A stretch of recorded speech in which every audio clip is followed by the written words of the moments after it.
Good evening, everybody. Welcome back to the Mythgard Academy. This is session number 21 on the nature of Middle-earth as we continue. Well, we kind of started. We did get like one slide into part 3 last time, so I guess that counts. That counts. That's good enough. Anyway, so we're gonna dig a little deeper into part 3 today. Thanks for joining me. Quick announcements. We have 2 of our regional moots coming up very soon. Tex Moot is coming up in a mere week and a half. Looking forward to getting down to Austin, Texas to see folks. There's still time to sign up, both in person and and for digital attendance as well. And don't forget that if you sign up for digital attendance, if you get a digital ticket for the moot, you also get access to a full recording of the moot. So if you can't actually be there the whole day, you can get a recording. Recordings are only available to people who have tickets. It's just an event thing. We don't publicize the events. So we're not going to like put the whole event up on YouTube, but we do make those available to folks who get digital tickets. So recall that. And then the week after that, so we got next week is Tex Moot. The week after that is Sunshine Moot down near Orlando, Florida. I'm looking forward to both of those a whole lot. So Austin, Texas, Orlando, Florida, 2 weekends in a row. It's going to be really great. We're still working on getting together, hoping for one more regional moot before the end of this year's moot season. Hoping to get Buckeye Moot in Ohio together, but still looking for some help there, finalizing details there. So hopefully we'll get that together. But otherwise, we certainly have these 2 coming up that I'm very much looking forward to. So we'll see. I know I'll see some of you soon, some of you who are here in attendance, and I'm very much looking forward to that. All right. So the other thing that I wanted to say, apart from our regional moots, oh, and by the way, if you've ever thought about maybe like what was involved in being part of the team to host one of our regional moots, we just did, Karita Alexander, our regional moot coordinator, and I did a session earlier this week on Tuesday, which is up on YouTube. So if you look at our recent videos on YouTube, you'll see our info session on hosting regional moots. Just kind of talking about that process. A lot of people, I think, have some false impressions about what's involved in hosting a moot.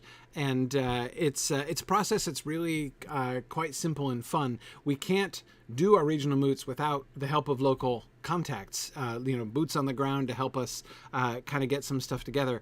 But the amount of time and certainly the amount of sort of responsibility that's asked of our local contacts is very low, very manageable. We really take care of a lot of those details. So if you're interested in kind of hearing more about that and understanding more about how that process goes and what it might take or not take to help get a regional moot set up in your area, let us know. Get in touch with us, and we will be happy to help you with that. Of course, you can watch the video, and then if you're interested in volunteering, you can volunteer to info@signumu.org, and we will connect you there. No, Stephen, we haven't finalized the whereabouts. That's exactly our problem with Ohio Moot. We have a really good lead on a venue in Ohio, but we're like near Cincinnati, but we're not. It's not like confirmed yet. So if we can get confirm that one, that'll be cool. Otherwise, we're also looking at one near Akron. We're trying to figure out the like day and place is the primary thing that we're trying to figure out, trying to settle. So once we get that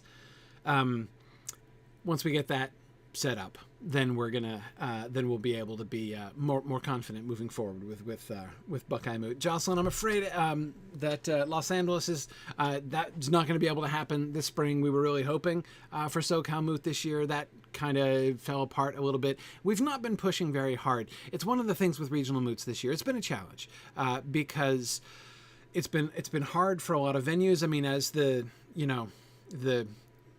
pandemic is still kind of working through.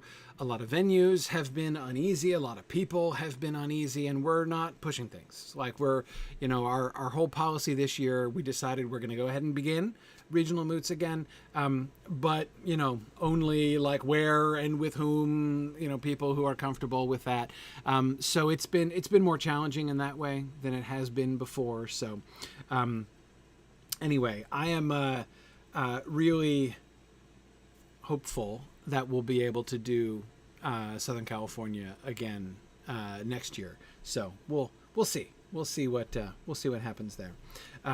Anyway, one other thing I wanted to mention: we have some new designs in the Signum store. So if you go to Redbubble, we have a Redbubble store. So go to Redbubble and search for Signum store, and you will find our Signum store. You can shop our products, or you can look at you can explore our designs. We have several new designs. We're always getting suggestions of designs from folks, and often we'll get a suggestion and be like, "Oh man, yeah, we totally want to make a design for that." So we have put up several new designs. So you can just go ahead to our store, check this out, and some fun stuff here in the Signum University store. And again, you can get all these designs on like scads of things, basically all kinds of products all over the place, stickers and shirts and bags and hats and blankets and all kinds of things. So I love, I'm a huge fan of our baby clothes. This is, I only regret that I didn't actually have this for my kids. I always used to call my infant children the chiefest and greatest of calamities, usually during the diaper changing process. So I would have loved to have a chiefest and greatest of calamities, like onesie pattern or something. That would have been awesome. But anyway. Yes, and I've been sporting my Balrogs Don't Have Wings mask. That's my it's my go-to mask for places indoors where I'm still required to mask. So anyway, yeah, Tarlonial says just have more kids. Yeah. Well, no, no, that's not happening. That's not happening. As my wife pointed out a long time ago, if you take our two sons and you put their initials side by side, they spell no mo. So there you are. That was my wife's answer to the question. Are you guys gonna have more kids? But anyway, okay, all right. Let us get back into part 3 of the nature of Middle Earth here. So, mytho-astronomy. Let's do this now. You'll remember that sort of my own checkered history, not in the discipline of mytho-astronomy, of course, but of sort of dealing with Tolkien's dealing with this particular issue, right? I mean, we talked about this a lot when we were discussing Morgoth's Ring, and we were first sort of encountering and working through Tolkien's confrontation of this sort of conflict between myth and science, right? He had written his mythology, right? The mythology of the world, which was originally flat and then made round at the time of the fall of Numenor. And you'll recall that the big problem that he was having with this, when he returns to the Silmarillion after the Lord of the Rings, he wants it to have a different kind of internal consistency. Like the main thing that's going on there, and we've talked about this many times before, is that he's changing the genre, fundamentally changing the genre, right? He wants the Silmarillion to work in the same way that a detailed, realistic romance like The Lord of the Rings works. And if it seems strange to describe a fantasy work like The Lord of the Rings as a realistic romance, it shouldn't be strange, because that's exactly the kind of thing that he's doing there. It's the idea of positing some different things about reality, right? Like that there are elves, for instance, right? But then you have this internal consistency. But this was exactly the crux of the problem, right? Or at least the crux of my objections earlier on, right? Is what I recall saying in our discussion of Morgoth's Ring was that what I would say to Tolkien is it's okay to be a sub-creator, like you've argued this, right? So it's okay to postulate things that are not like our world. Like it's okay for your fictional world, your fantasy world, to be different from our world. You can be a lover of nature and not its slave, Tolkien, I would have said, right? Just because our solar system seems to have had around Earth more or less from the start doesn't mean that his story has to include that he can build an internally consistent fantasy world that operates on a different premise than ours. Why does he have to make it? And I was arguing at the time, that he could just, what seemed to be kind of operating on him there was a tie, a more rigid, I don't want to say rigid, strict tie between his world and our real world.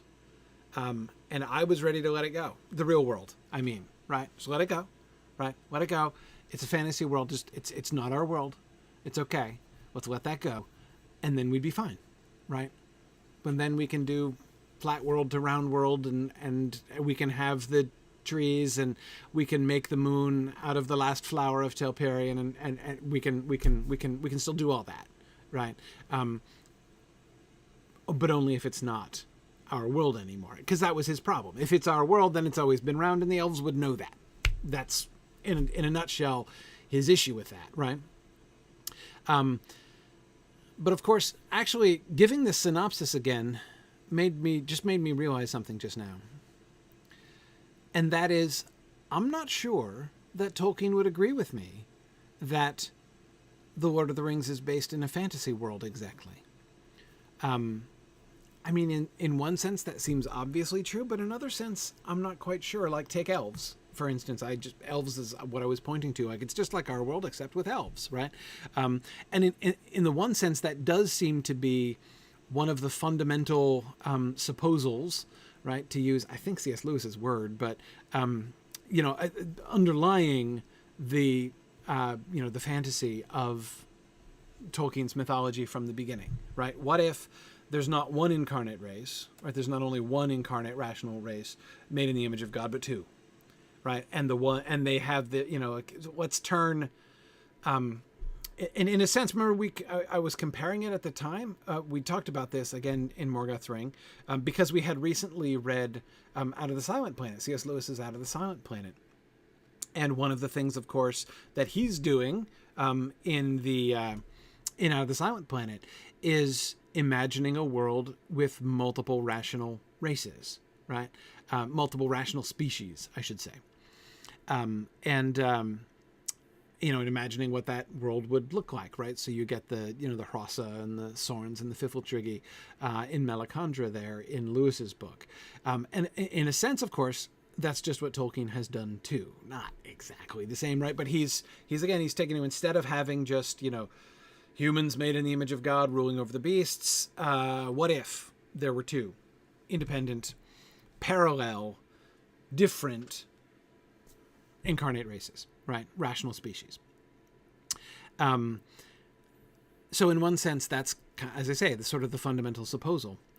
But the thing that just occurred to me when I was giving the synopsis just now is the grounds, I think, on which Tolkien perhaps might quibble with that construction, might characterizing it as, the sort of fantasy supposal, underlying the thing, is that he might say, well, but I'm not making it up. I didn't invent elves, right? He invented a lot about elves. He invented the stories about elves. He invented the languages for elves, but he didn't invent elves, right? In the end, of course, his mythology grew out of a desire to explain what was, right?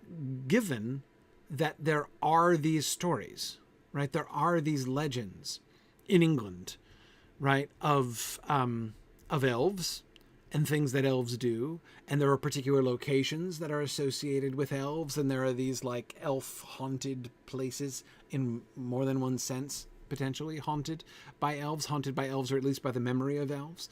Tolkien was always very sensitive to these kinds of stories and to this kind of thing, right? And so in one way to kind of characterize what he was doing in the Book of Lost Tales, like what the function of the Book of Lost Tales is to explain that stuff. Why should that be? Why is it that England has these stories, these local stories, these traditional stories? Why is it that England is a very elf-focused place? Why do they talk about fairies all the time? So are his answers to that, like, is he claiming from the beginning to just be doing like anthropology? What would be the equivalent term, parallel term? It's not anthro, of course. It would be like eldaropology, or I don't know what it would be. Anyway, it's the study of. He's not claiming to be doing, a true history, except actually, wait, yeah, that's exactly what he claimed, right? He claimed that the Book of Lost Tales is the real story, right? The real explanation behind all of those things. Now that's fiction, right? Yeah, fiction, but it's tied to the real world from day one, right? It's all tied to the real world in this way. Anyway, so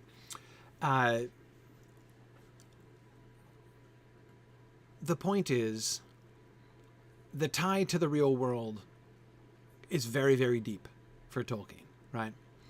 And yet, there was clearly, and we saw him working through this, Christopher showed us him working through this in many places in Morgoth's Ring, for him a perceived conflict between the mythology and the world building. We were looking at this for a while earlier in this book, right? When he was doing all of those Elvish growth rate calculations, right? We see him trying to reconcile these three things, right?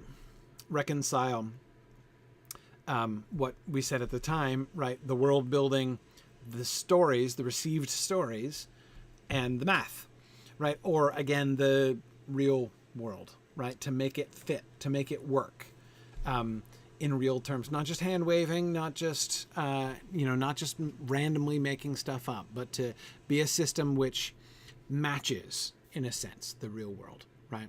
So here we see him approaching. I was particularly, therefore, interested in this section. This is parts one, I think primarily part one, or chapter one, rather, of part three. The whole mytho-astronomy thing. Because on the one hand, it's astronomy, right? It's just, how did the elves, if the world isn't flat and the world isn't shaped like a Viking longship, as it fancifully was in one of his early maps of the world, if it's not a Viking longship and it's not flat, then what is it like? What is the understanding, the elves' understanding? And how can he continue? How can he do it's the same pattern, right? The world building, the stories, the received stories, and reality, right? Whether that be mathematical reality or whether that be scientific reality, how can he join these things together? So that's what we see him. That's what we see him doing here. Yeah. So okay. So hang on a second before I dive into the text here. Chris Bartlett was saying, so the argument here would be that contrary to what I had understood from previous evidence, Tolkien never really abandoned his attention to connect these stories to our world or acknowledge a connection he saw throughout his life, rather than abandoning that construction, which I thought he'd done somewhere after the Lost Road period. Yes, in a sense, Chris. I think, in my mind, all of this science and math stuff that we're seeing seems to me pretty clear evidence that he is not abandoning that connection? Were he willing to just let the whole connection to the real world go and say, yeah, this has nothing to do with the real world. This is just a fantasy world. Get over it, right? He, Tolkien says mostly to himself. If he had done that, why do any of this, right? His whole explanation, like what we see him working through in deciding I've got to pitch, like the reason that he felt it was incumbent upon him to ditch the flat world, cosmos, right? Is plainly premised on that connection. If you were willing to ditch that, there's no reason. If you'd been willing to ditch the connection to the real world, there's no reason even to go there at all. There's no reason to rethink it all, and that's the interesting issue, right? If he's not ditching it,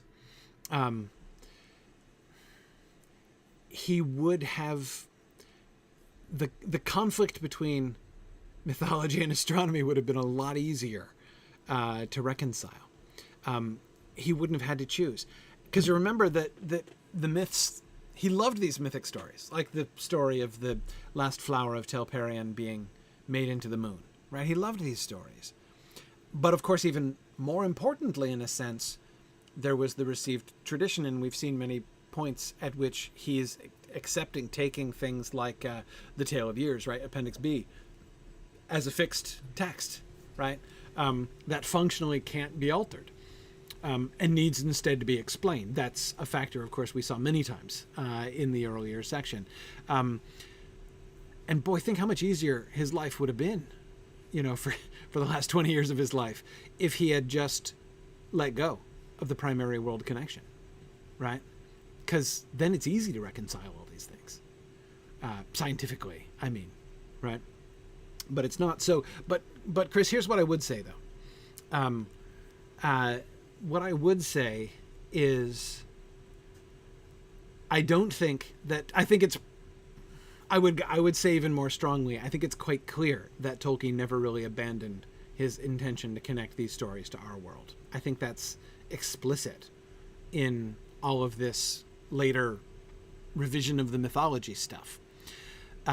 However, what has changed is the mythology for England stuff, right? The function of all of these things as an explanation specifically for the legends and stories of England, that desire to give England her mythology, right?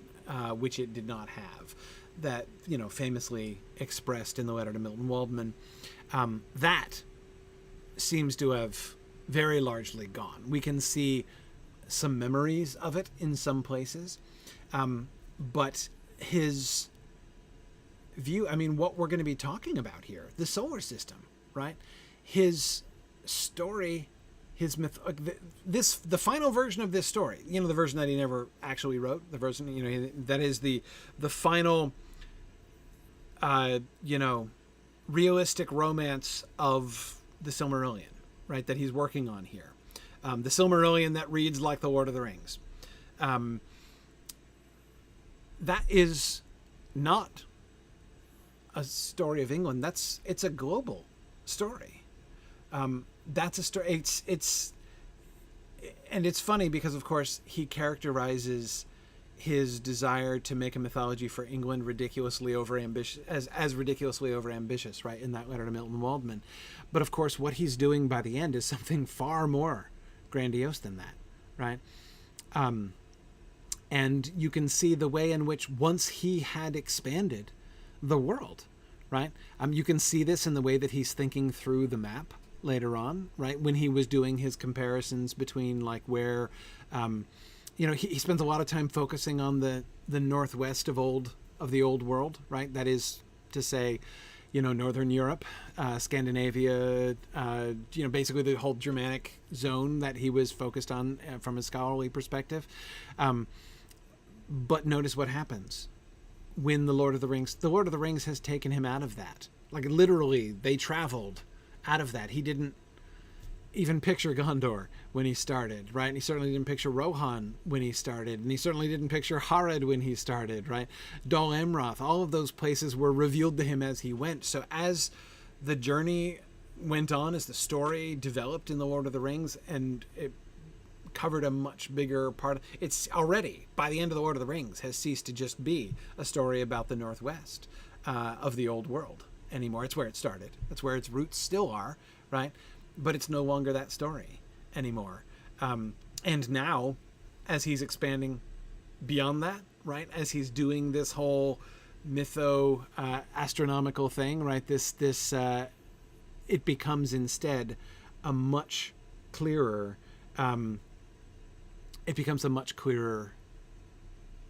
much more clearly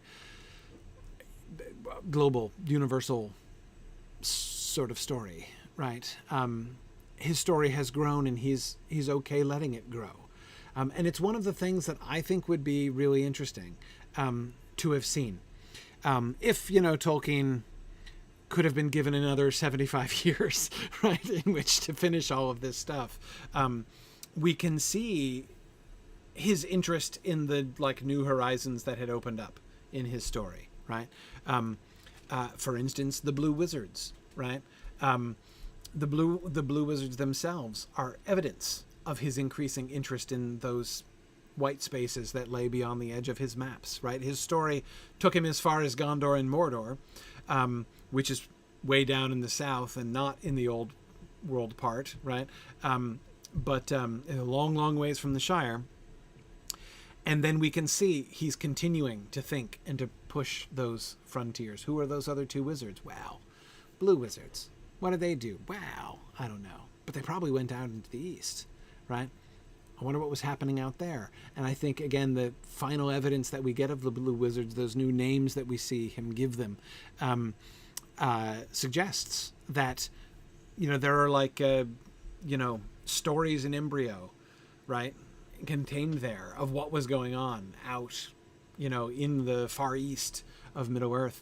I think that the stories would have continued to grow in several different directions, and clearly not just in the sense of being about England, about the northern part of the old world, as he said at that one point.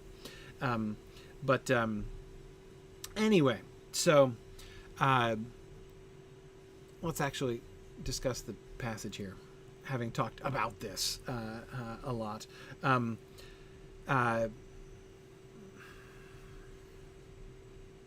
Okay. The Quendian imagination of the shape of Arda and of the visible heaven, Menel, above it, was due to the acute minds of a people endowed with sight far keener than the human norm.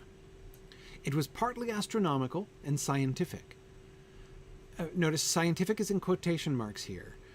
The elves are not exactly scientific, that is to say, their attitude is not the same as modern scientists. So I think that's why he puts that in quotation marks there. It's scientific in the sense that they are interested in observing and learning about the things in the world around them, right? They have that in common with modern science. But there's a lot of things they don't have in common with modern science. And so he puts it in quotation marks. Anyway, it was partly astronomical and scientific, but crossed with a mythological or poetic talent. So notice how I think he's kind of trying to have his cake and eat it too here, right?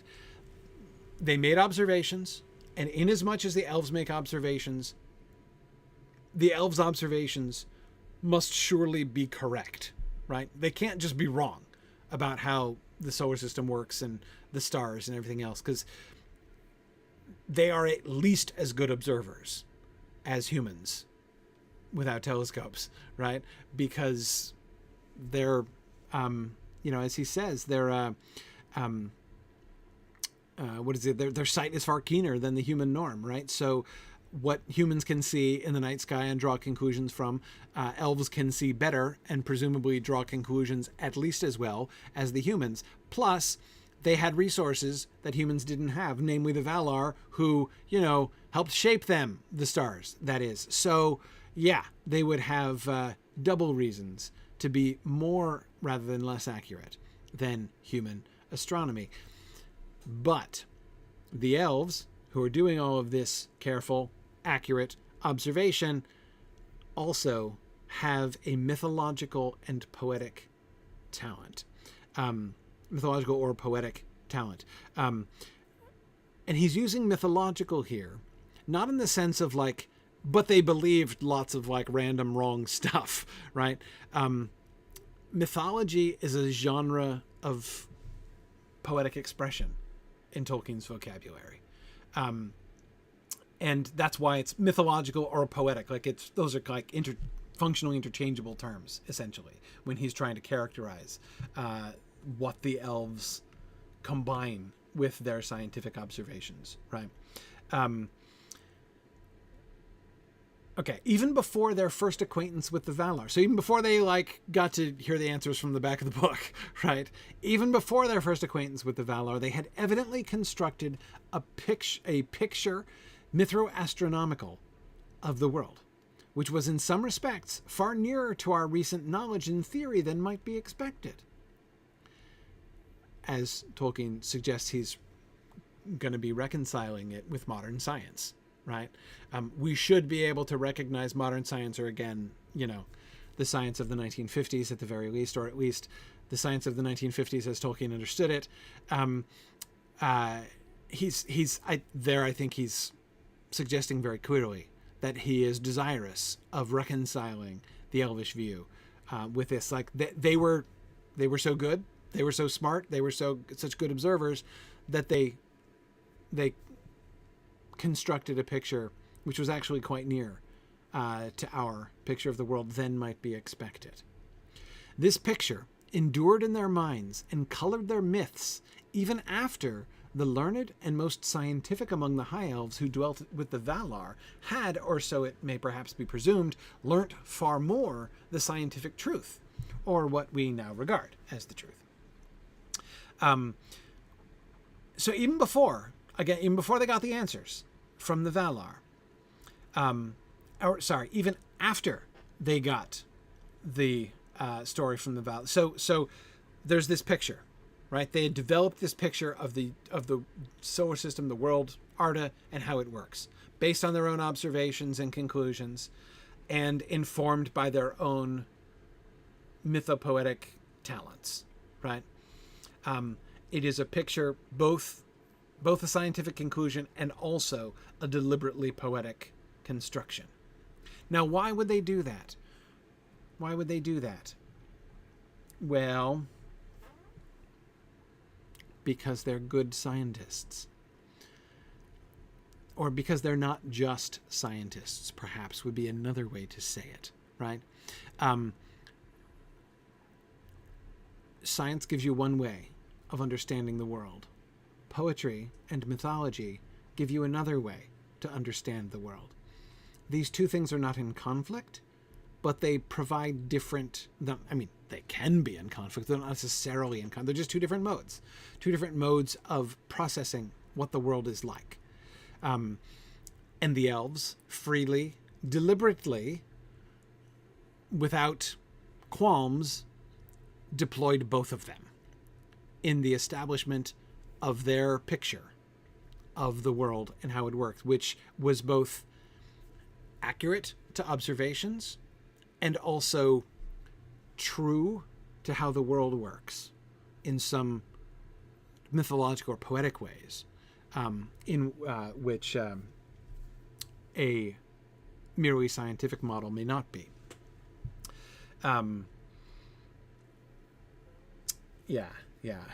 Stephen says people often think too highly of science. Ultimately, it's just a methodology which can be applied properly or improperly. That's true. I would also say, and I think Tolkien would say, and I know C.S. Lewis did say, that humans are innately poetic as well. And we do this all the time. Even when modern people think that they are describing the world purely scientifically, they're also describing the world poetically and mythologically. That's plain all the way through.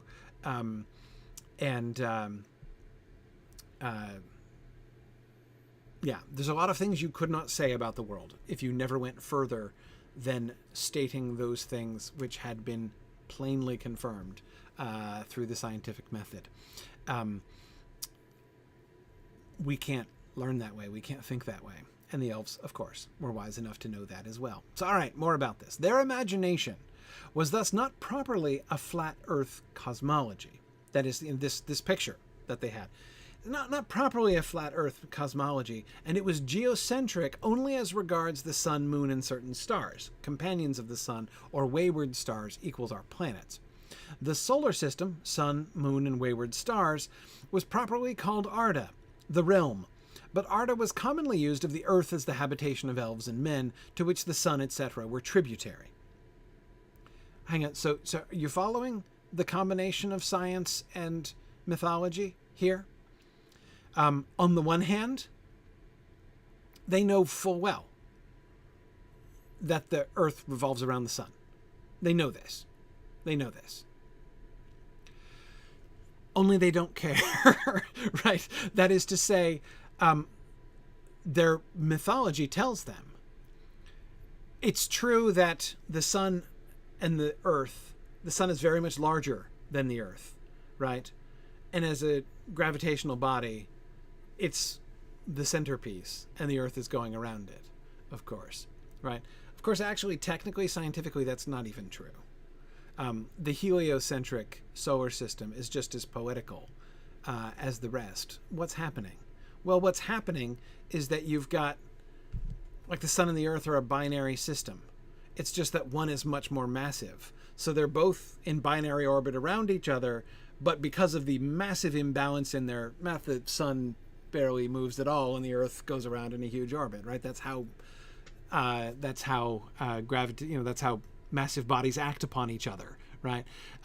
So to say the sun is sitting serenely in the center of the solar system while all the planets go around them is just that's a poetical idea.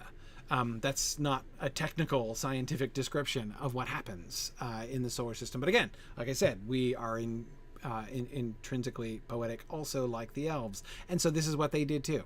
They say, okay, look, the earth is the center of Arda, like ideologically speaking, right? The earth is the place where the elves and the men, the children of Iluvatar has placed his children upon this bit of rock. The Valar have come to dwell in and oversee this bit of rock, right? It is poetically, mythologically, the center of art. And so they speak freely about it that way, not concerning themselves with the fact that they know that the earth isn't standing still and the sun revolving around it. But what is that to the purpose? That's what we see every day, right? We, elves, right, are here on the earth. And what do we see every day? We see the sun rising and setting. And so we're going to celebrate that, right? We're going to, we are interested in looking at the way that these things happen, and we're here on the earth, seeing it from this perspective. So let's dig into that. Why not, right? That is, in fact, the mythopoetic reality that we're living in. So let's not fight that. And again, this is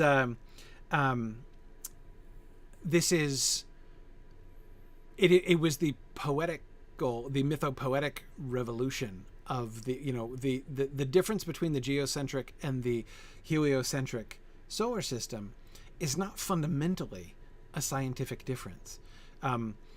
The observations upon which the geocentric construction of the universe was based were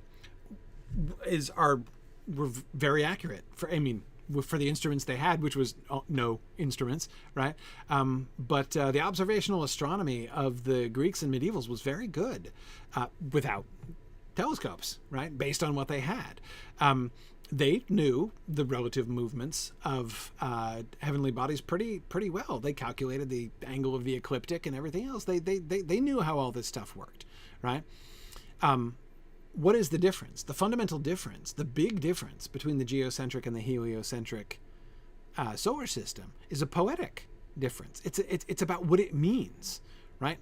How we imagine ourselves fitting in to the world, right? And the insistence upon that is an insistence upon one particular poetic approach rather than another. And by the way, public service announcement, that change was actually the opposite of the one that almost everybody attributes to it, right? People very commonly say that the geocentric world means that the Earth is the center of everything and the most important thing everywhere, and that everything else is subservient to the Earth. And whereas the heliocentric solar system means that the Earth is like way less important and humans don't matter, and that's the difference in the shift. It's about us being less focused on ourselves and thinking that we're the center of everything, and that's quite the opposite of the force of the poetic shift that was actually happening at the time.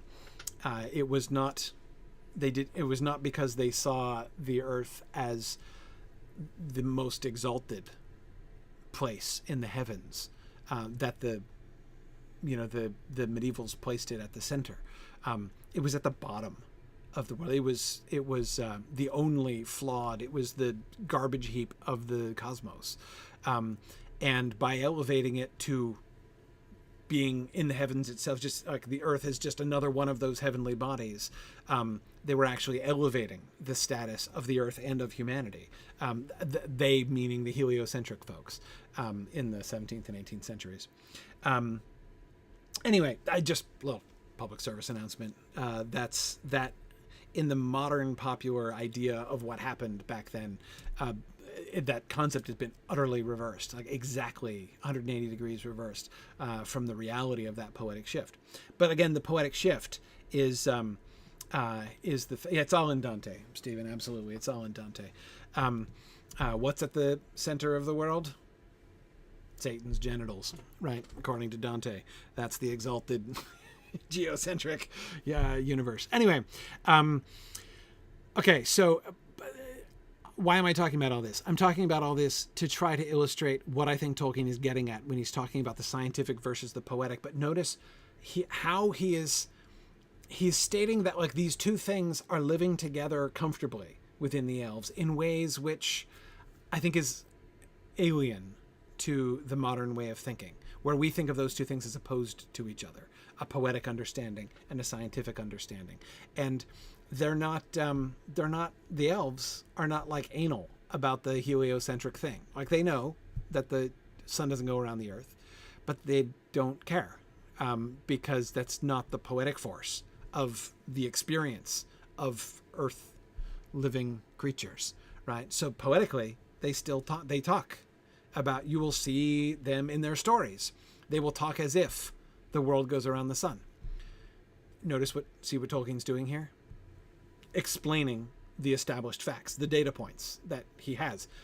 Clearly, the sun is going around the world in the stories, in the Silmarillion stories, right?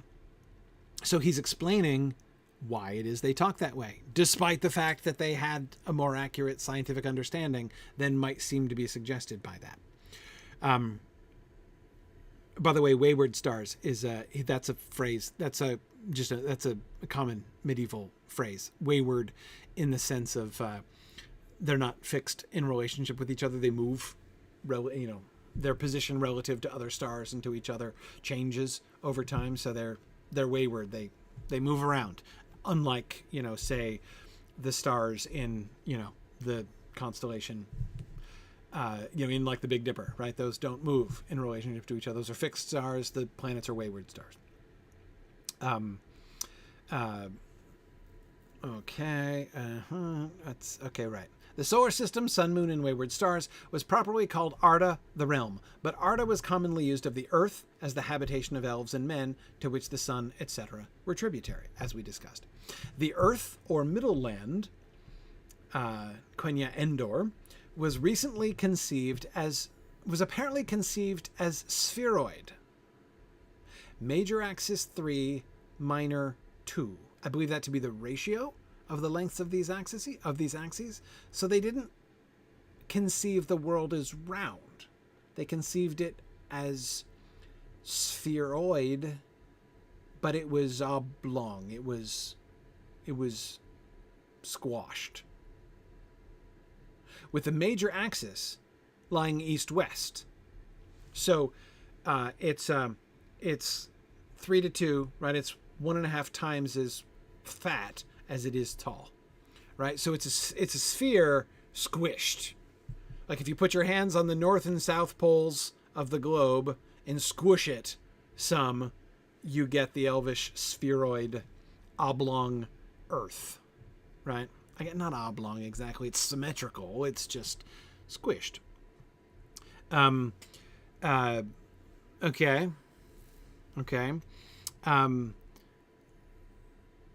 There was no childish pictorial myth of its supports.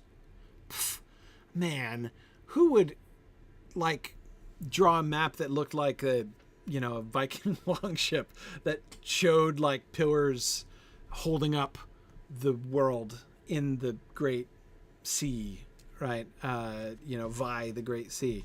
Nobody, obviously. There was no childish pictorial myth of its support. So notice he's taken some of the elements of his old mythology, he's just flat rejecting, right?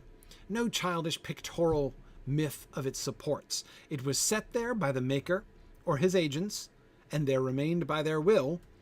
It was not possible for terrestrial animals, nor elves and men without wings, to reach the west and east poles or the uttermost north or south, because it was cut by a deep circular channel.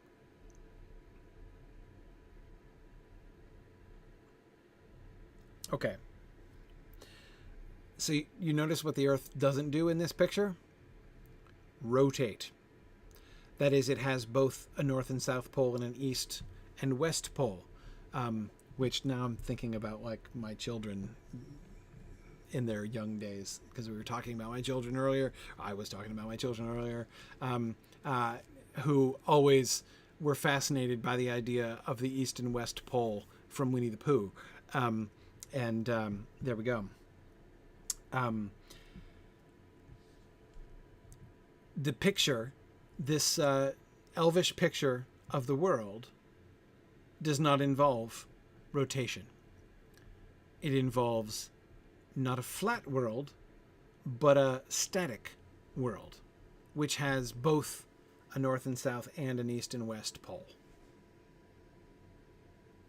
But you can't get to the poles because it was cut by a circular channel. And then we get a picture.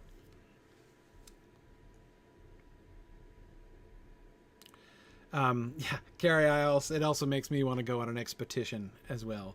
To this day, my kids refer to that story whenever we'll go somewhere and we'll be on an expedition, and pretty much anytime we're packing provisions, they make jokes about we're going on an expedition to the West Pole, or was it the East Pole? And it was one of them, or both at different points. But anyway, okay.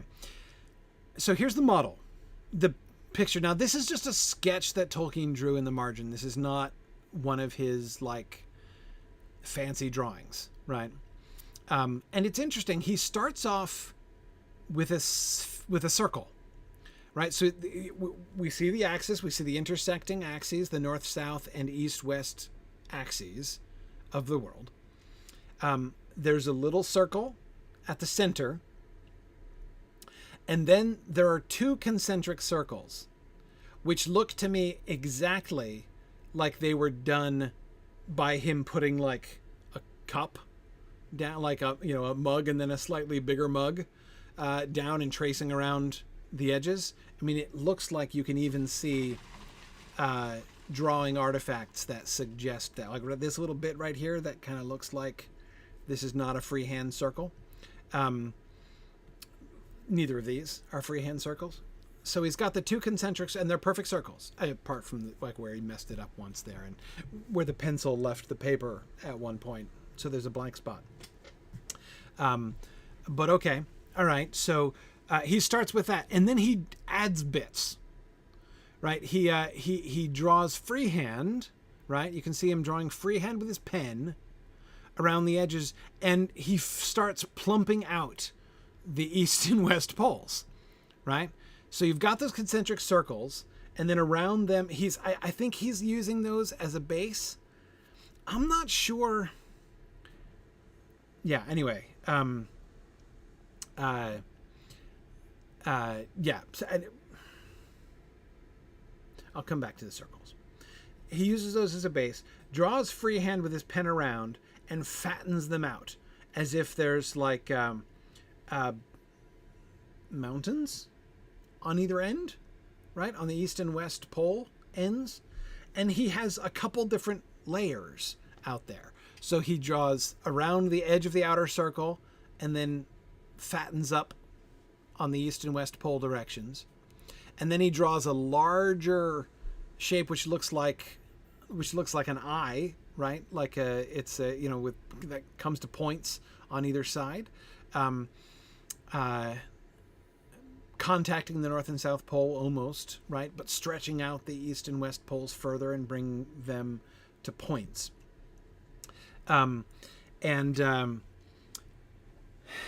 Okay, so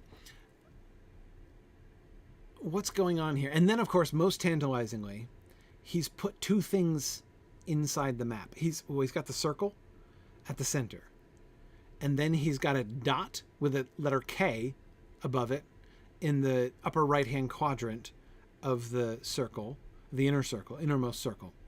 And then he has a little blob, a biggish blob actually, near the North Pole inside the circle there. And I also believe, or suspect at least, Carl Hostetter was mentioning in his notes the idea, and this seems to me very plausible as an idea, that the K is Cuiviénen. It's supposed to mark where Cuiviénen was, where the elves started. And the blob at the top, up near the North Pole, just in the inside of the circle, is Angband, or Utumno, at least. Anyway, Morgoth's place, up in the north, right? Probably Utumno originally. I don't know. Okay. All right. When I first was looking at this, I thought that the concentric circles, perfect circles, the two concentric perfect circles, were supposed to be, were just guides at first. In fact, I was even wondering if maybe the inner circle was like a mistake, right? Like he got, a glass out of the kitchen and drew a circle around it and then was like, yeah, it's too small. I want it a little bigger than that. And so he got a second one and drew around that and was like, okay, yeah, that's the size of what I want, because it's the outer edge of that he keeps on using, right?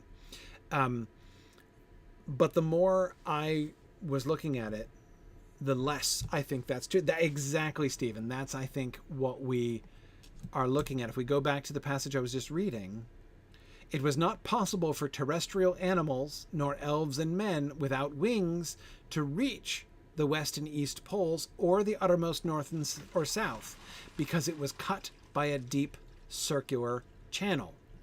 I think that's what that is. I think that's the circular channel. So the inner circle, right? We've got the two concentric circles. The space between the two concentric circles, that's the rift. That's the rift. The inner circle, that's the world. That's the habitable world. Now, by the way, this is also a very medieval-esque concept. The idea that there are like the torrid zones and stuff, if you've heard that phrase before. That is, they believed, they knew the world was round throughout the Middle Ages. Another, of course, famous lie of the modern period, that people in the Middle Ages thought the world was flat. They did not. They knew it was round, but they did think it was not possible to circumnavigate the globe. They thought it was impossible. Let me say that differently. They thought it was impossible to circumnavigate the globe because they believed that there were not rifts. They didn't believe there were chasms that kept you from doing this. They thought there were just like these like really hot zones that you couldn't get through. Why did they think that?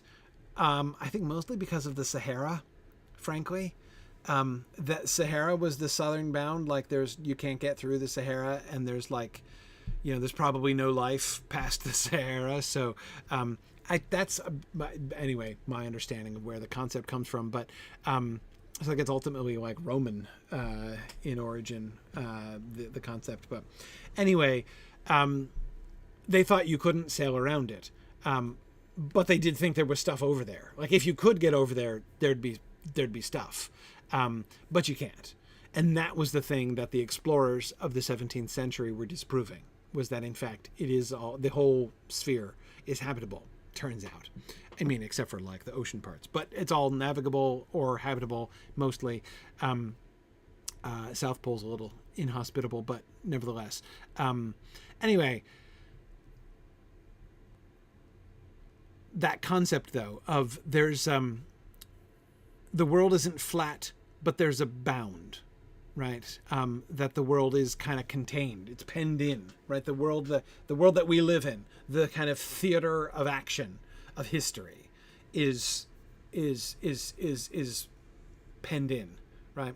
That's a medieval concept, and he seems to be that would they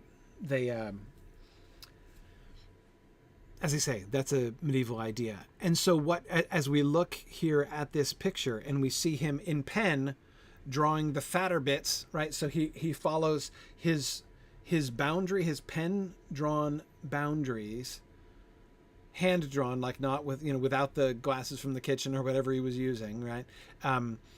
His hand drawn boundaries follow exactly the edge of the circle, the edge of the outermost circle, along the north and south. But when he gets towards the east and west axis, he brings them out. He fattens them out so that they come not to a point, they're still rounded, but they're fatter on that side, whereas they're right on the circle at the north and the south. What's he depicting there? What's he showing? What, again, think of the stories now. What's in the, what's the phrase that he used? The west and east poles, or the uttermost north and south? Well, remember, mythologically, the gates of morning and the gates of night, when you get to the edge of the world, in those directions, right? There's doors, there's gates, right? And nobody even seems to try to go over to the eastern ones. They don't figure in the stories, right? But of course, there's a lot of action on the western edge of things, right?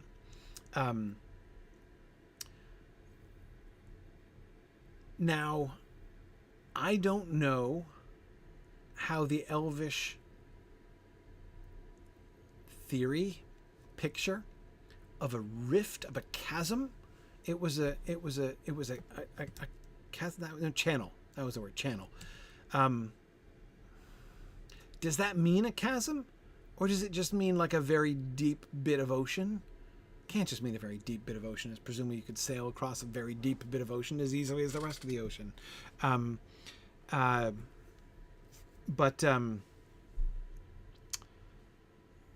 Yeah. I'm not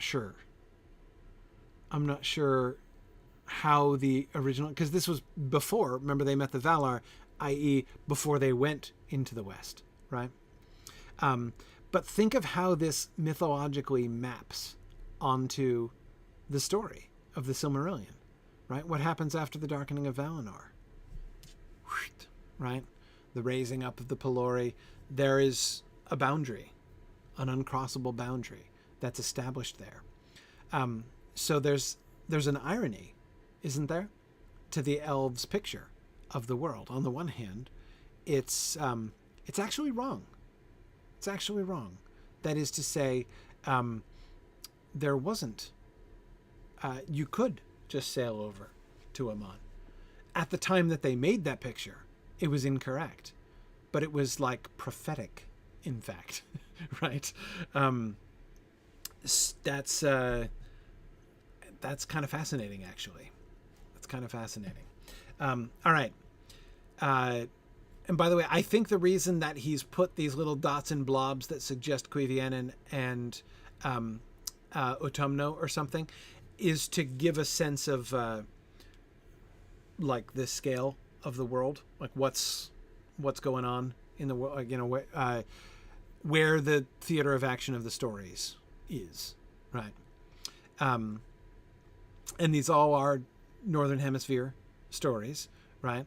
Though Cuivianen is fairly far down, it's not very northern, but of course this still maps onto the globe as we know it in the Lord of the Rings, right? In Harad, the stars are strange, right? So presumably, when you go down into Harad, you cross over the equator and you get down into the southern realms, of which there is presumably quite a lot, according to this map. Yeah. Okay.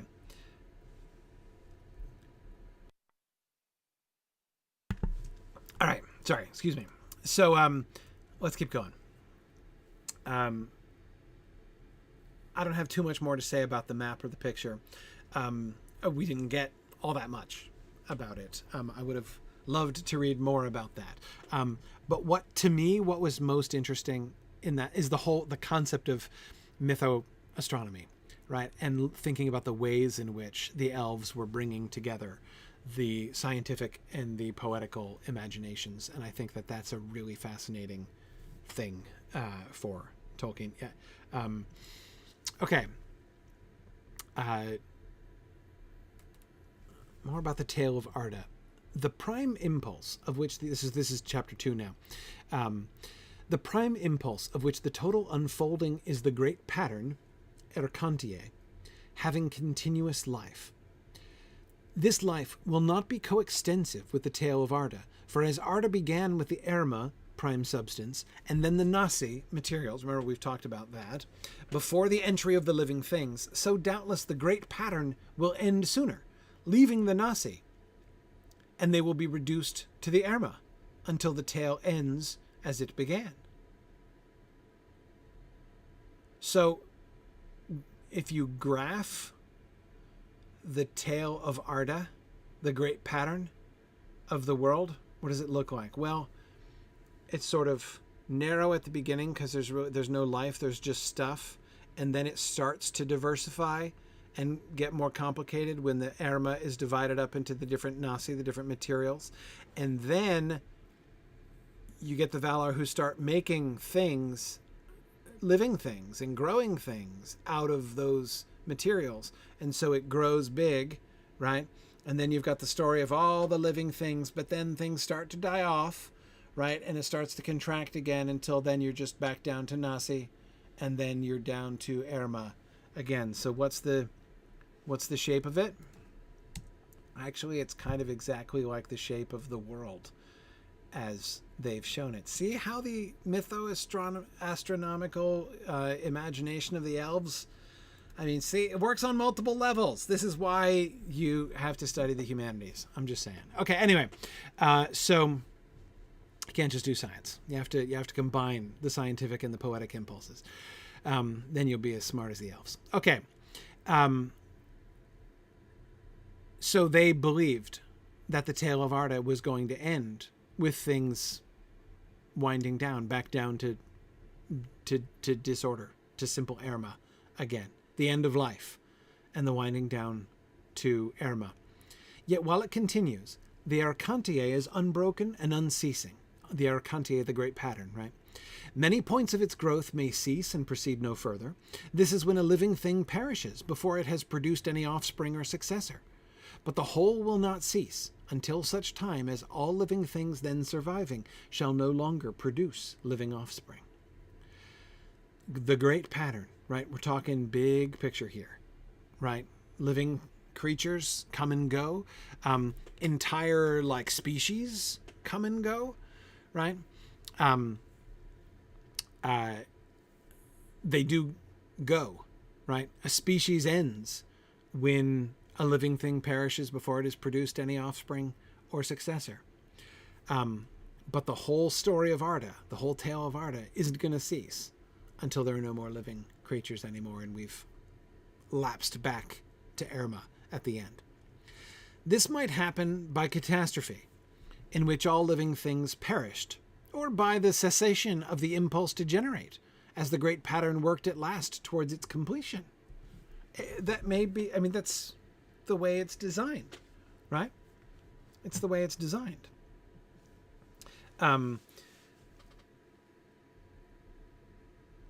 So it's not necessarily an evil in that sense, right? But since the pattern of any one living thing is not held to have ended until the embodiment is destroyed or dissolved, the great pattern could not strictly be said to have ended, while still any living thing lived and endured, even if it did not generate. Right, so it's not like, okay, when the last child has been born, like the last offspring has been born, then the story's over, right? No, as long as anybody's still hanging on, right, the story is still going on. On the other hand, the elves are said to be immortal within Arda, which should mean, as it is understood, that they will endure to the utter end of Arda. Thus it may be that men and all other races of living things will perish and fail to generate, whereas, as seems likely, since the process may be seen in operation, the elves will long before the end have ceased to generate, and their bodies will have been consumed by their fear. So what's the end of Arda gonna look like? The end of Arda is going to look like all of the story of all living things winding down to an end, and then the time will come when all living things will die and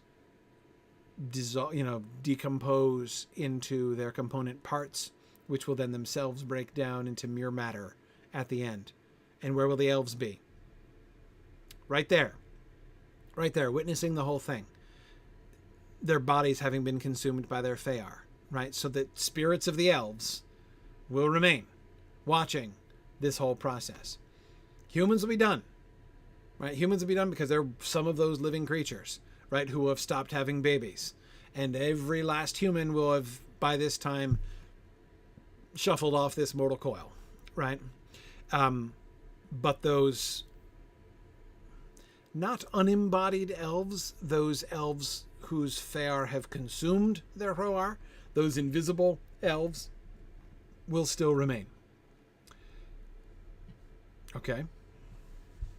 By the way, think back to the Athrobeth and Finrod's conversation with Andreth, where Andreth is like, what do you elves understand about death, right?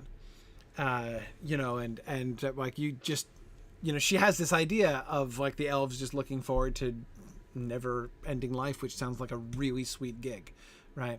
And Finrod is like, actually not so much, right? Like if you really understand about the tale of Arda. And so here we're working that out, right?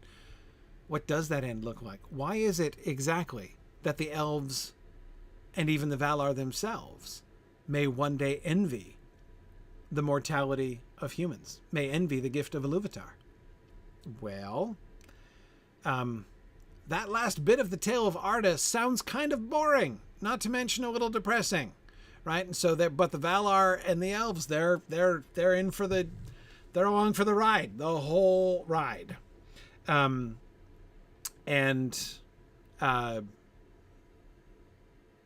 the humans, they're doing their thing already, whatever it is their thing, whatever their thing is. They don't have to watch this happen. They don't have to watch the decomposition of Arda, essentially. Okay, so now he's talking about, this is the section now where we're basically doing the Elvish Darwinian theories, right? The evolution theories of the elves. So again, we're talking about that great pattern, how life comes about. Where does life come from? And by the way, let me address at first the question which may have been in many of your minds. I know it was in mine for a while. Why are we talking about this? Like, what gives with this? I had a moment where I was reading this and I'm like, hang on, why do I care? Please explain to me why I care. But I think I see in the end why we should care about this. And my answer to that is, I think what's really at issue here is this is Tolkien working out the frontiers of the power of the Valar. That is, what do they do and what does Iluvatar do, right? Another way of thinking about this is, you'll recall, the orc problem was created by the firm decision, Tolkien holding the line on the theological point that evil cannot create. It can't create new things of its own. But what about the Valar, right?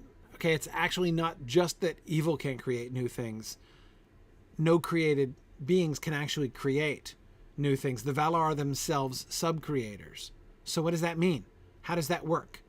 The mythology, the old mythology, had the Valar making the world, right? The Valar were making the world. They made all the animals. They made all the plants, right? They made everything, right? The world was their project, right?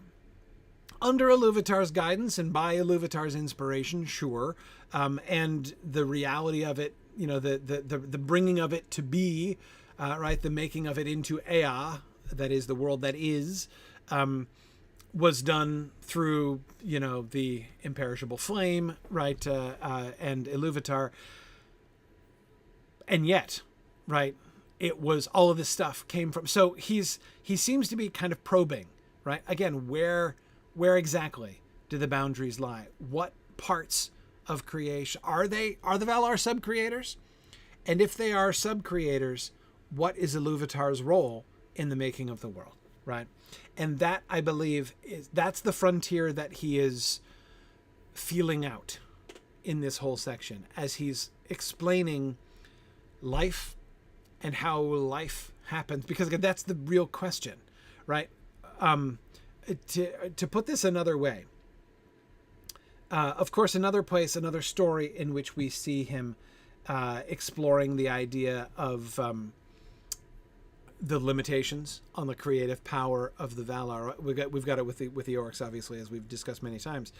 But of course, the Aule story with the creation of the dwarves, which is quite a late story, which comes from this whole time as well. There we see him also exploring this thing, right? Okay, so Aule does not have the power to invest them with souls.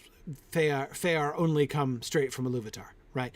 They can make bodies. The Valar can make bodies, but they can't make spirits. They can't make Fear. Fine. So what about animals? What about like deer and dogs and stuff, right? The Valar could do that, but hang on.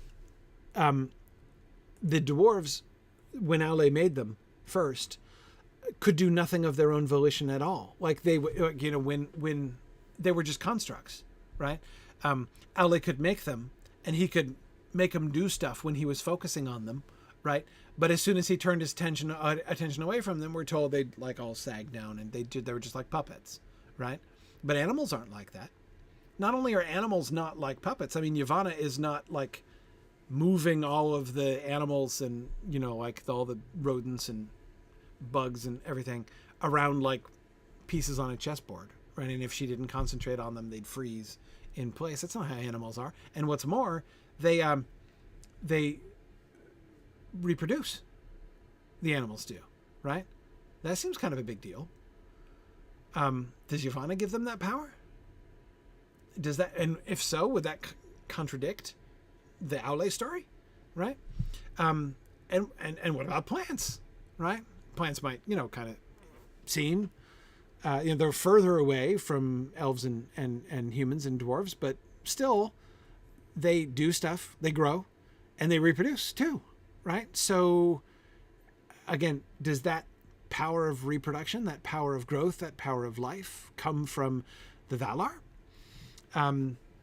So again, this is the frontier that he's sort of feeling around. And if we go back for a second to the previous slide, the prime impulse, of which the total unfolding is the great pattern, having continuous life. Life itself is part of the great pattern. It's part of the tale of Arda. So he seems already to be suggesting that this impulse of life and growth, those are things from Iluvatar, not from the Valar. Okay, so now back to this diversity of life passage. But others hold, and their view seems to observe more clearly what is known by lore and experience of history. You'll notice, by the way, throughout this whole section, we're not doing mytho-astronomy anymore. We're doing mythobiology, right? Or like mythozoology, even in places. We have careful observation of living creatures, right? Both individual creatures as they are born, grow, and die, and whole species of creatures, right? Here are the elves looking at the world around them, noticing things, observing things, and wanting to understand them, wanting to classify them together, right? And we've already talked about some of this a little bit, right? Like you've got, look, there's a tree. Oh, it's so beautiful. Look at all the things about this tree. Look, there's another tree over there. And it's like this tree, but it's different, right? You know, like that one has like dark bark and this one has white bark, and this leaves are shaped like this and these leaves are shaped like that, but they're both trees. How fascinating. Oh, look, there's another tree over there, which is quite like that first one, has the same shape of leaves and the same color bark, but its shape is quite different than the shape of that other one, right?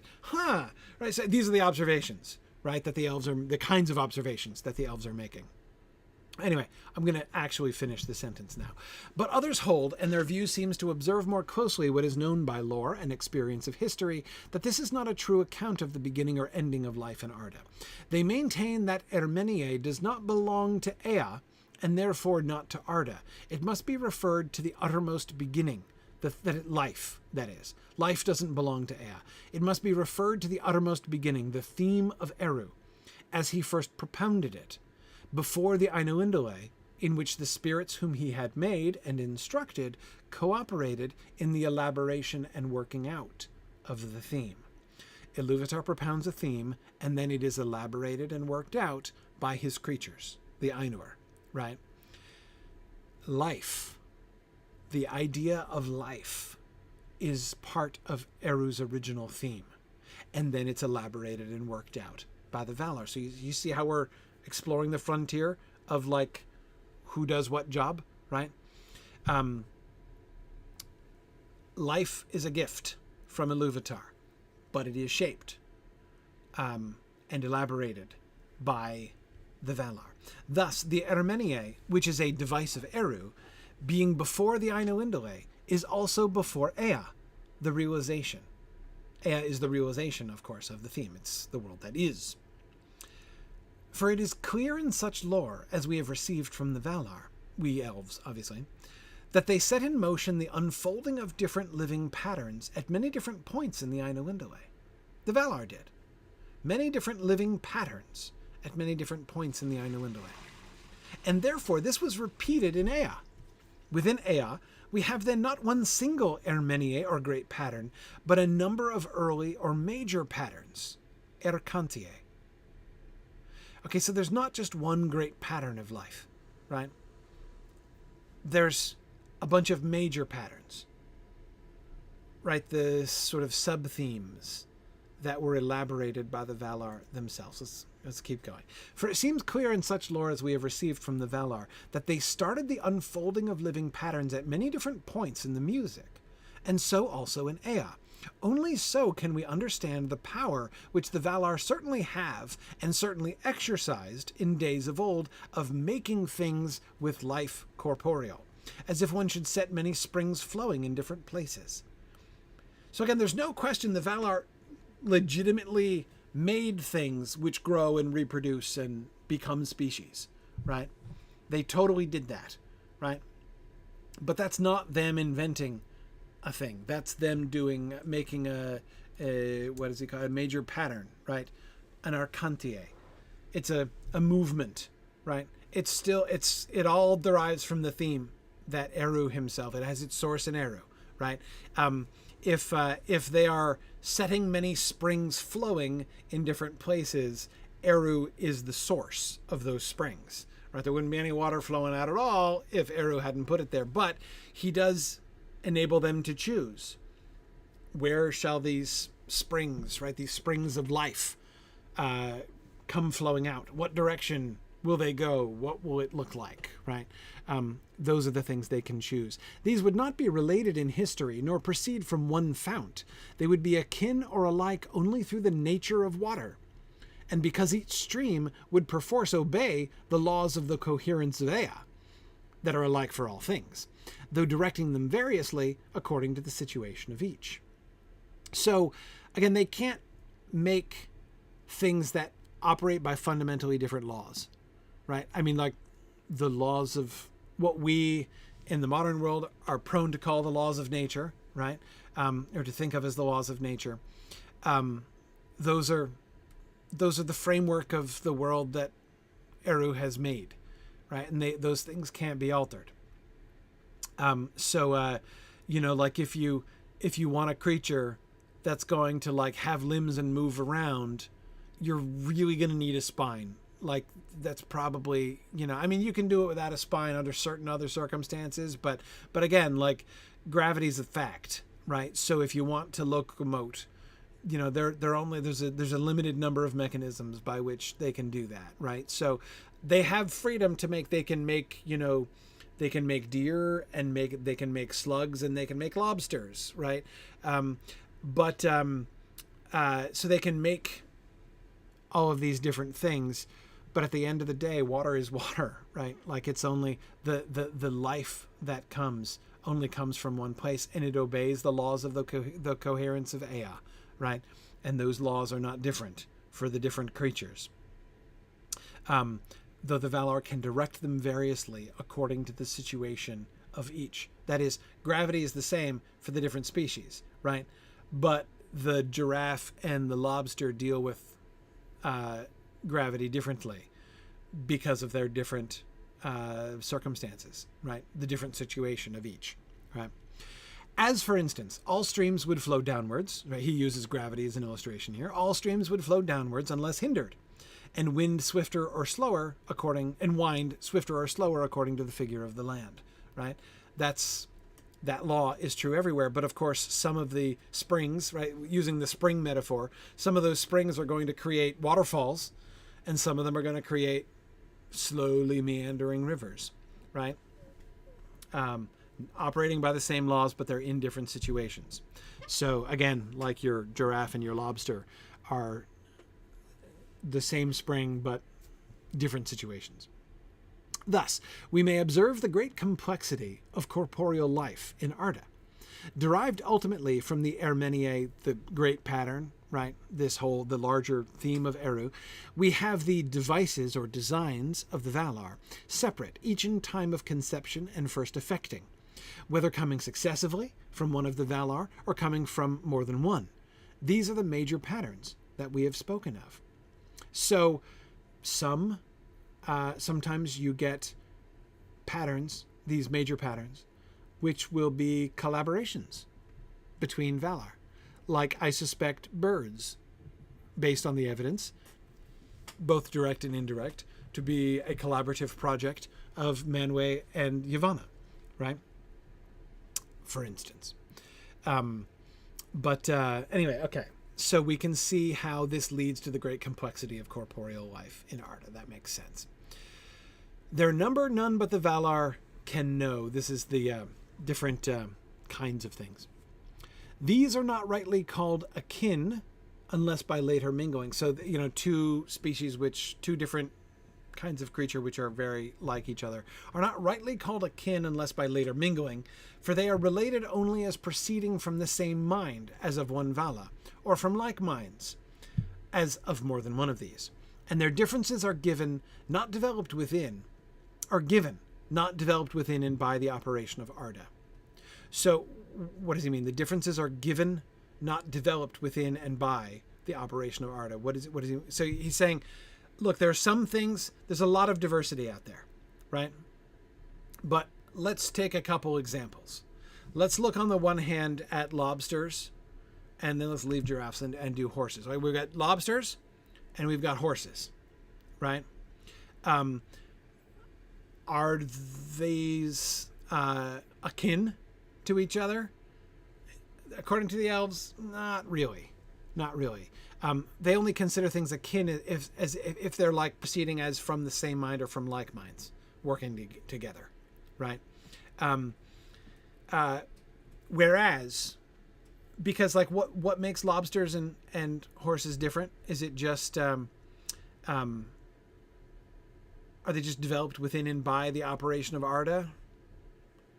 The elves seem to say no to that question.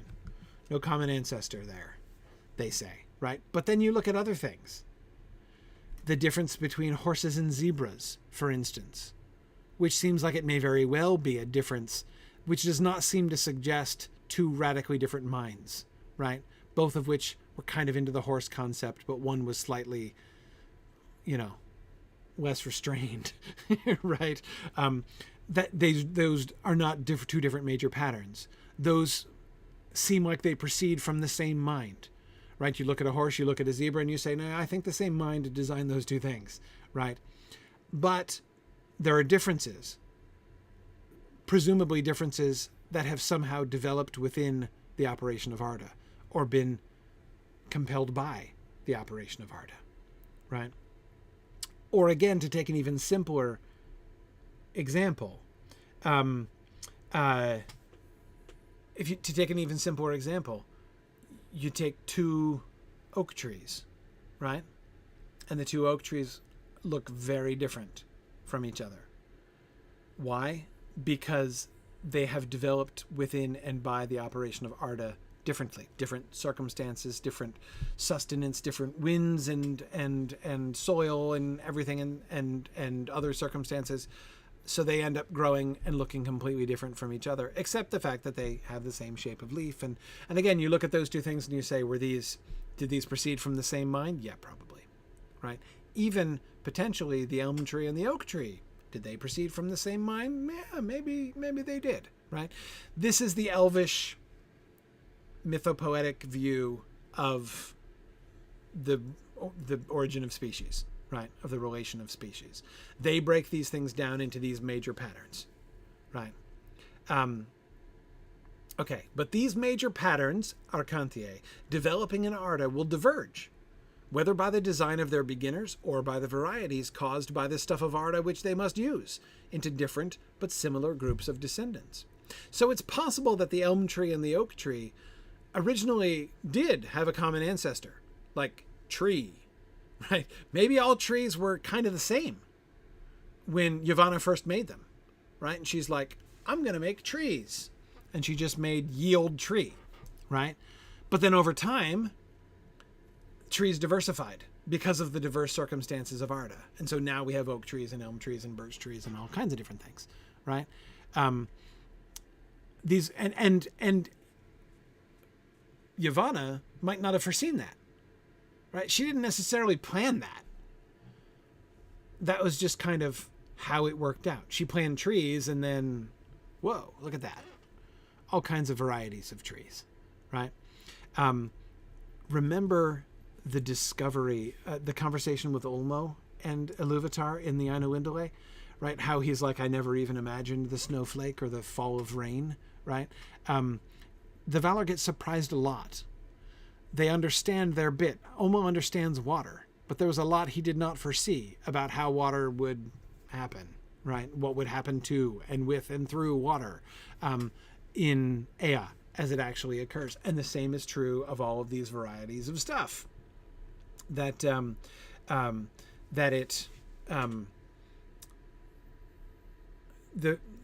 the varieties of stuff that end up getting created, right? That end up emerging.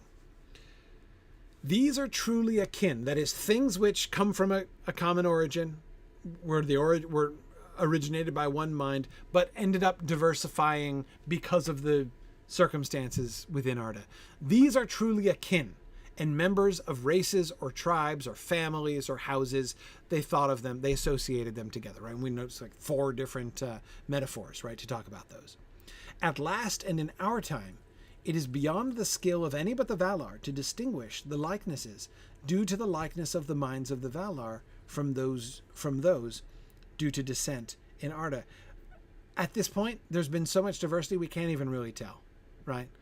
I mean, you look at like the oak tree and, I don't know, like a spruce bush, right? And say like, man, those things are so different. Maybe 2 different Valar did think of those, right? Maybe they don't have a common ancestor. Well, how can you tell, right? It is beyond the skill of any but the Valar these days to even tell, because sometimes things have diversified so much that you might not be able to tell. Who knows? Maybe the lobster and the horse did have a common ancestor after all, right? And we just can't see it anymore. Okay. Another point. Beyond this, we have overall Eru, that he introduced new things into the music, not in the theme. That's not counting the original theme. He introduced that, right? But he also later on puts his spoke in, right? And introduces extra stuff. We are told, for thus began the conception of elves and men. The children of Iluvatar are new things introduced into the music that were not even in the original theme. Parenthesis. The dwarves are a case rather of the separate beginnings by the Valar, though unless Eru tolerated and blessed it. Though something, the word unless is unclear, though something Eru tolerated and blessed it. So, footnote on the exception that dwarves are. That he has never done so in other cases of corporeal life or of incarnate, or that he never will do so again, none can say. Okay, so the dwarves, were adopted, right? They were not part of, they were not one of Iluvatar's introductions into the themes, but he adopted them into the theme. He naturalized them in the theme, right? In the music. Has he ever done that again? Did he do that with anybody else? We know the dwarf story, but was there a different story of somebody was the platypus adopted into the animal family, right? Because somebody made the platypus because they thought that was a good idea. They're like, hey, what if we combine all these different things together into one really freakish looking animal? And Yavanna was like, oh man, I can't even with that, right? And poor Yavanna. I'm imagining all these things on Yavanna. And then Eru's like, no, the platypus shall be the stepchild of the beast. Who knows, right? Maybe he did. It was probably Tulkas, autoflagellator, you think? It was probably Tulkas who took it upon himself to, I'm contributing. Yeah, maybe. But anyway, maybe he'll do it again in the future. Make an exception like this. The Valar report no such, maybe intrusive, things in the music other than the coming of the children. But since Eru was not bound by the theme, nor by the Ainulindale, as made by the Ainur, he doesn't have to stick to it. He can do new stuff all the time that they didn't sing about, right? That's his prerogative. It would be rash to assert that he is or will be bound by Ea realized. Since he is outside Ea, but holds the whole of Ea in thought by which it coheres. Some of those things that appear suddenly in history, and maybe continue, then in obedience to Ea, or soon cease to be maybe seen, may indeed be due directly to Eru. These things are called the signs of the finger of Eru. In other words, Eru can still work miracles. Things suddenly happen in history, and continue then in obedience to Ea. Right? What does that mean? Let me choose a random example. If somebody, under some circumstances which are hard to imagine, turned water into wine, right? The wine, thus miraculously brought about, would operate on your body like any other wine would do. You could get drunk on it, right? And you'll have to pee later. It will continue in obedience to Ea, to the way Ea operates, right? Even if it's something that appeared suddenly in history, like sudden vats of really good wine that were not there before. That's an example, potential random example, of a sign of the finger of Eru, right? A miracle that he performs. That he can do this, the elves make clear, that they acknowledge that miracles are always possible.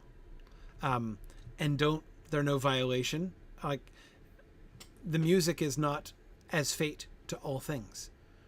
because Eru can monkey with it anytime he wants to, right?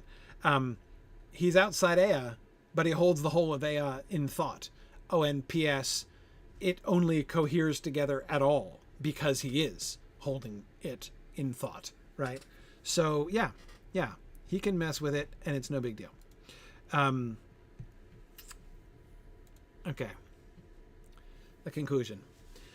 But Eru, even in intruding the children, took as their shape a form that, though altered and refined, resembles in less or even in great degree the forms of beasts.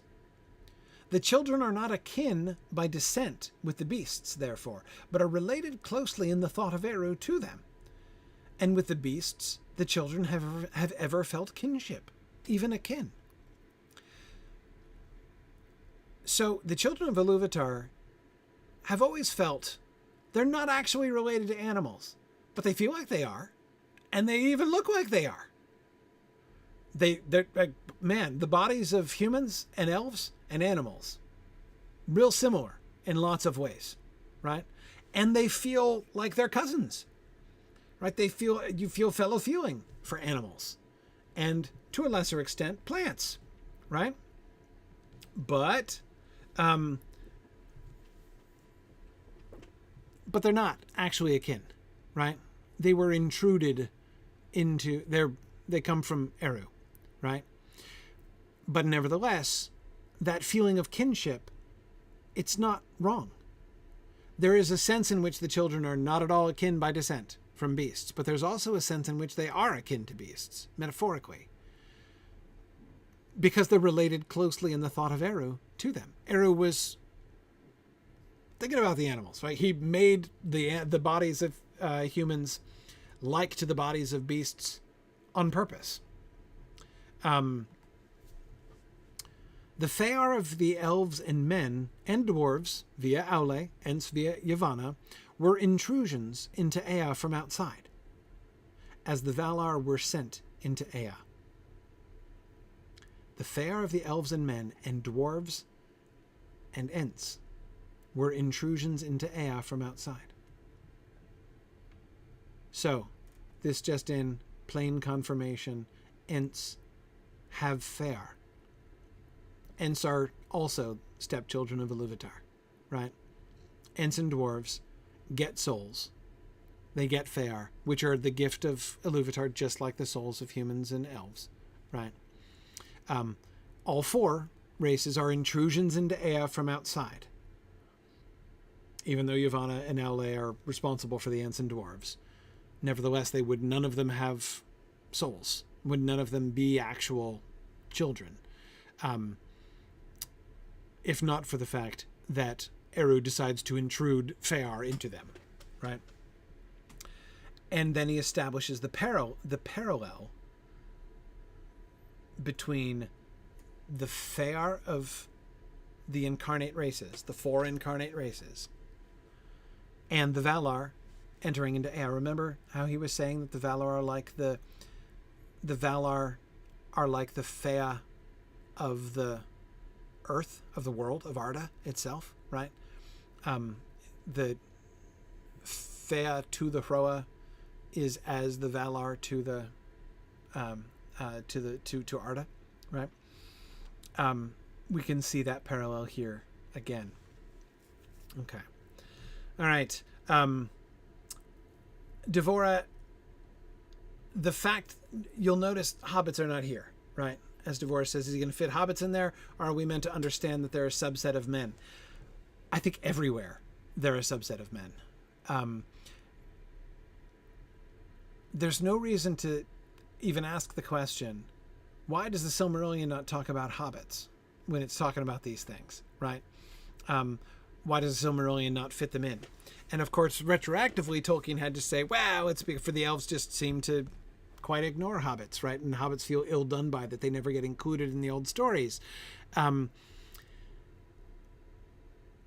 But even here, he's including the dwarves and the Ents. Ents are a later invention for Tolkien than hobbits are, right? So Devora, you're right that this is very conspicuous. if he's going to include Ents, but not include hobbits, there has to be a reason for that. And the reason is obviously not because hobbits don't have souls, right? We know they have souls. Leathery ones. Just kidding. Couldn't resist the dad joke. Anyway, but he doesn't include hobbits here.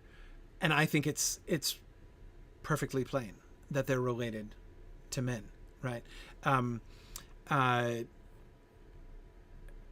Everywhere that hobbits are hobbits and hobbit. I mean, think about how Devore, one of the places we can kind of anchor this, I think of the times he has used the example of what happens to Frodo in Tolerancia as an illustration of what happens to human souls versus what happens to elf souls.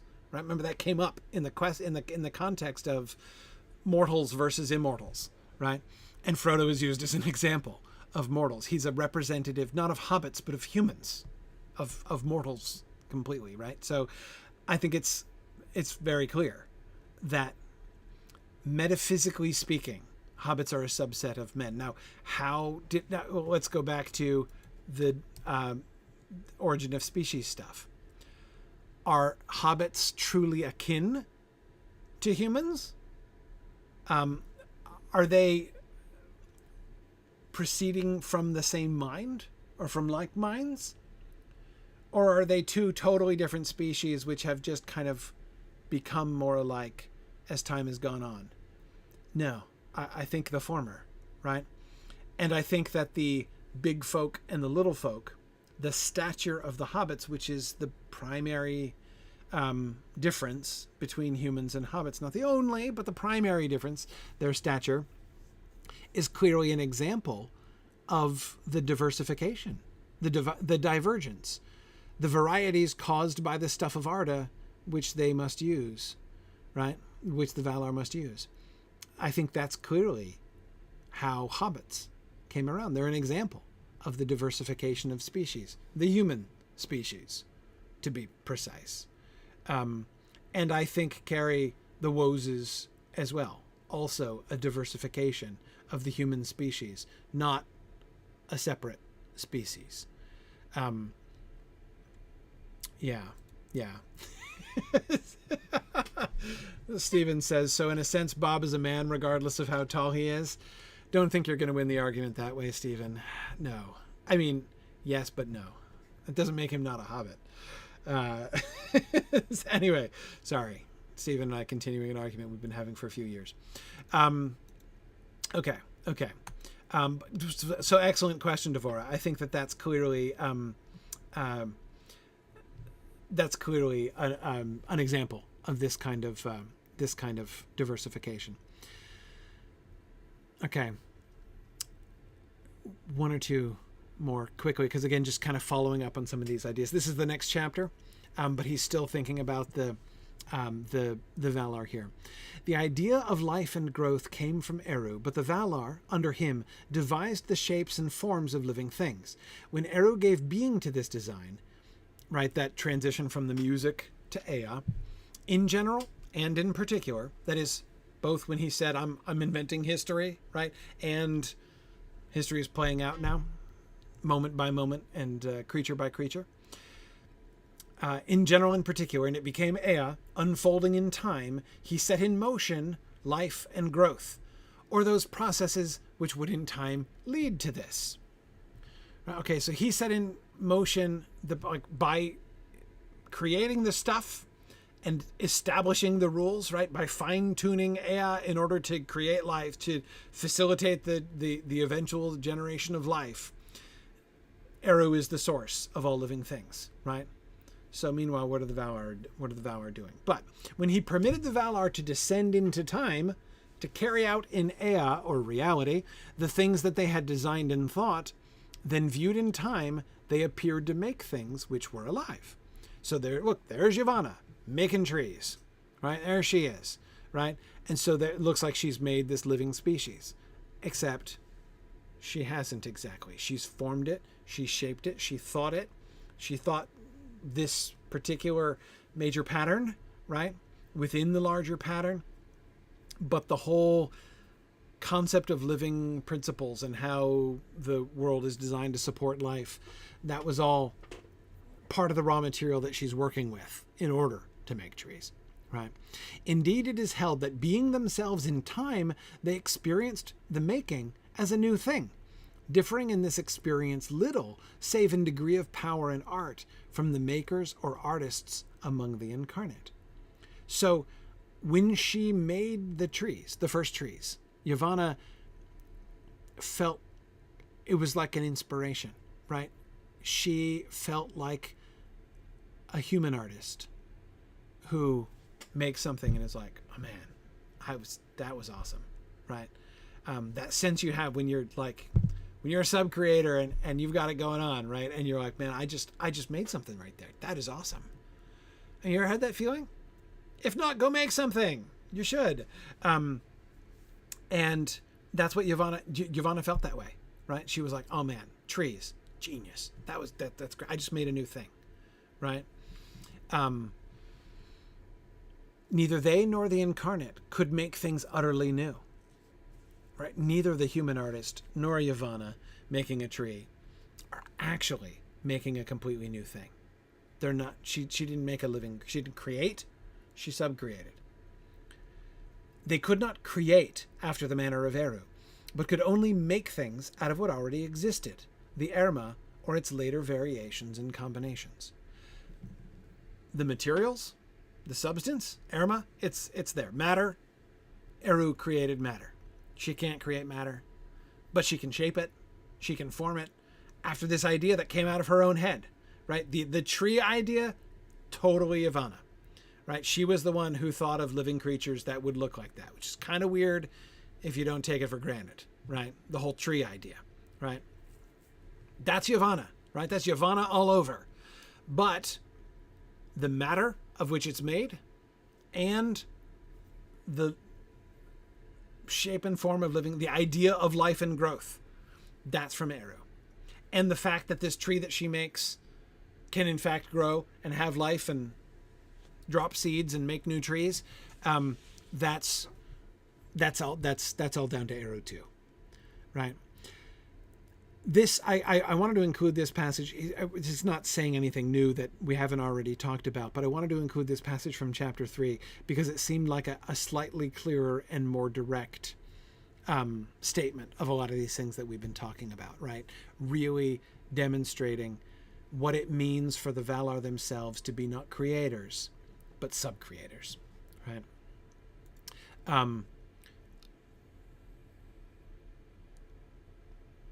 Okay, I'm going to save this one. I'm going to be good. We'll stop there. I'm going to go... Where's my copy of the book? I'm going to go actually relatively quickly through some of the short chapters that are coming up. I'm not going to talk about every single one. There's some of the... I mean, it's not that I don't... Any of the chapters that I skip, it's not that I don't find them interesting. I'm just... there's nothing I particularly want to stop and emphasize or kind of fit into the larger patterns that we've been seeing. So let's read ahead further. Let's go through chapter 11 for next time. How about that? Through chapter 11. I think we can get there. All right. So we'll do through chapter 11 for next time, and I'll start with the Melkor business. So we'll have the one kind of transition from this mytho-scientific discussion we've been having here tonight, the Elvish concept of all this stuff, and then we'll transition to some of these rather eclectic ideas, the ways in which, again, we're seeing the implications of his world building, right, as he's making some decisions and how they fit into his stories. All right, thanks everybody. Fun discussion tonight, and I'll be back next week. I'm going to be doing a bunch of moot travel, but it's not going to affect my Wednesday nights, so I should be marching here straight through for a few more weeks. So it's my goal, by the way. I have my eye. If you're wondering, like, are we ever going to finish this book? Yes, we are. We're making serious progress now. And when might we start the next book, which you'll remember is Alice in Wonderland and Through the Looking Glass. when are we going to start talking about that? I have my eye on the beginning of May. I'm going to be away for another week, another family trip. We're going to visit some family during my son's spring break. So I'm going to be away that week. But what I would love, that's like the very end of April, basically end of April to beginning of May. I would like to start Alice after that. That's my goal. Maybe we'll even be before that, but I'm not holding my breath. So that's kind of what I have in mind. If we're not there, I'm not going to force it, but that's kind of what I have in mind. So yeah, we're going to be doing Alice in Wonderland and Through the Looking Glass starting probably the beginning of May is what I have, is what I'm eyeballing. So anyway, just wanted to let you know what may or may not be coming there. So thanks very much, everybody, and I will see you guys soon. Bye now.